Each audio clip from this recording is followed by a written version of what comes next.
Pertama, aku ucap terima kasih kepada teman-teman yang sudah mendoakan putri aku yang kemarin dirawat di rumah sakit ya, dan sekarang sudah sembuh seperti sedia kala.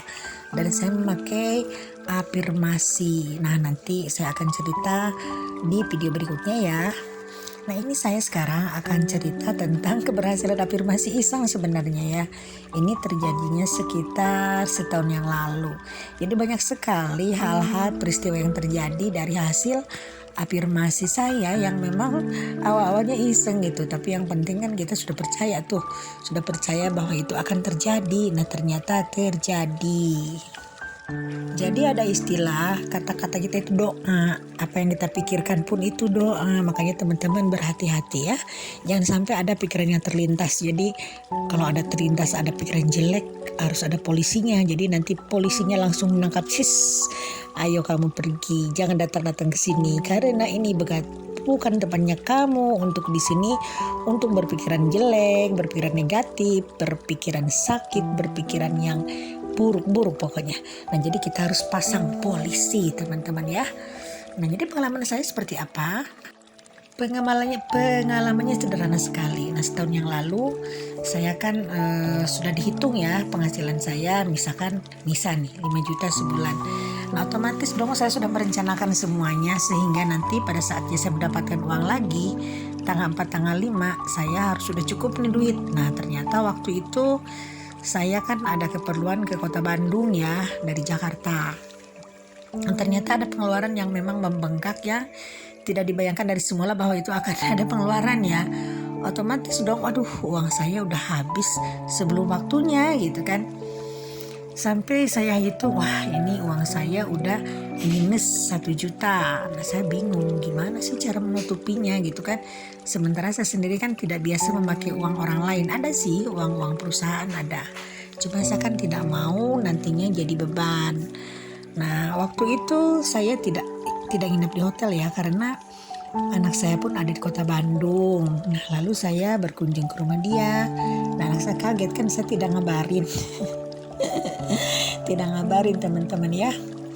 Nah, tapi kata saya, ya udahlah mami, kenapa sih nggak ngabarin dulu? Kalau ngabarin dulu kan aku nyiapin makanan macam-macam itu kan. Bilang enggak nggak apa-apa karena mami juga di sini paling hanya sehari karena besok harus ke kantor lagi. Aku bilang, aku sebenarnya bingung ya.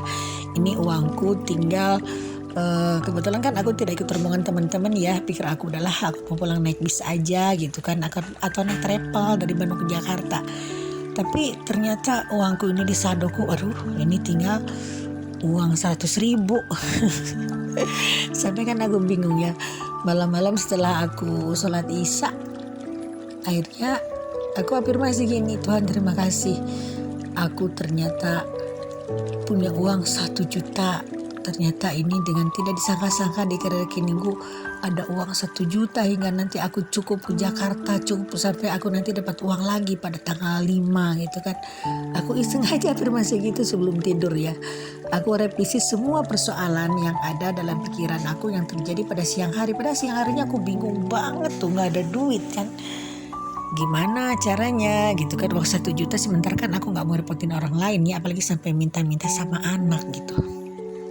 Nah, sampai keesokan paginya aku kan harus berangkat lagi ke Jakarta. Aku nggak bilang apa-apa ke anakku gitu kan, cuman nak mami mau pulang sekarang ke Jakarta karena mami harus langsung ke kantor. Aduh kata anakku, mami dikira menginap lagi gitu, mami ada ongkos enggak? Gue bilang ada gitu. Aku kan nggak biasa repotin anak ya. Ya padahal aduh bingung juga gimana ya, sementara kan ongkos aja ke Bandung kalau naik bis 80.000 ya, kalau naik travel 150.000. Aduh ya sudahlah, aku mau naik bis aja itu kan, pikir aku begitu. Nah, habis sarapan aku langsung pergi pamit. Kebetulan suami anakku kan udah berangkat ya. Anakku kebetulan waktu itu lagi cuti, lagi nggak kerja karena cuti tahunannya baru dia ambil waktu itu. Lalu aku diantar ke terminal bis sama anakku kan, gak jauh kan, gak terlalu jauh rumahnya dari terminal.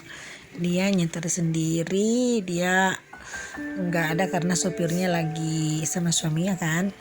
Nah akhirnya aku udah nyampe terminal, tapi anakku mampir dulu ke toko oleh-oleh. Nah aku dibawain oleh-oleh banyak banget, oleh-oleh Bandung ya, sampai tape-tape juga dibeliin sama anakku gitu kan. Kata anakku, mami bener punya duit? Punya, mami bilang punya, nggak mau ngerepotin kan maksudnya gitu. Ya udah aku akhirnya naik ke bis ya.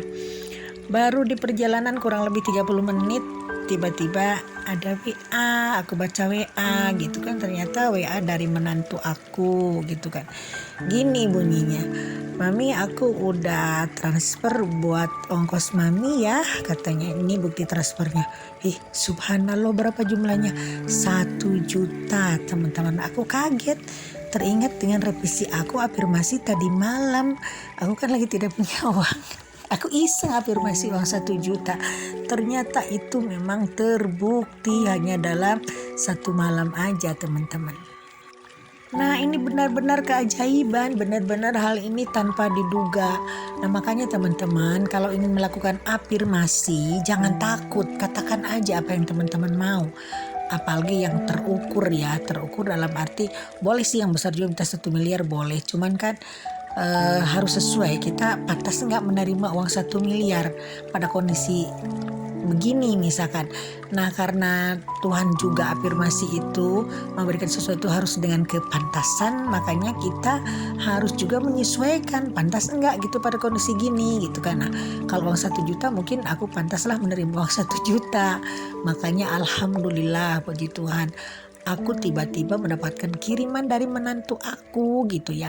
Nah itu yang luar biasanya teman-teman. Jadi sekali lagi untuk teman-teman semua, jangan takut berafirmasi, apapun yang teman-teman inginkan katakan aja. Tapi itu memang harus kita sambil memantaskan diri teman-teman ya. Nah itu dulu pengalaman afirmasi dari saya. Mudah-mudahan sehat selalu, mudah-mudahan kita benar-benar diangkat derajatnya, dan yuk kita berikan doa terbaik untuk teman-teman semuanya, semoga semuanya sehat dan berkelimpahan rezeki. Bye Parna.